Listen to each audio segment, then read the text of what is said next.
So we just arrived in Hong Kong after our almost 16-hour flight from New York, and premium economy wasn't bad. It was pretty good. And so it's about 6 o'clock now, and we came through over there.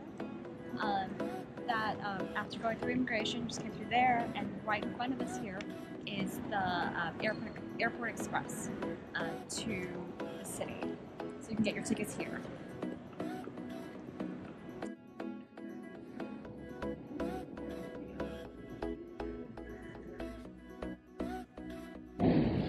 So we checked the machines to buy the tickets, but you can only buy with coins or cash. So we're online to buy with a credit card.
We're at Kowloon Station, outside of Kowloon Station, and we got a ticket from the airport for the Airport Express to Hong Kong Station, and it was as a return ticket also. It's cheaper to get a return ticket.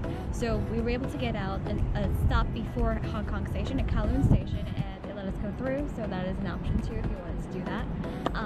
And we're outside our first stop here, and we just wanted to give you a look at these buildings. There were a whole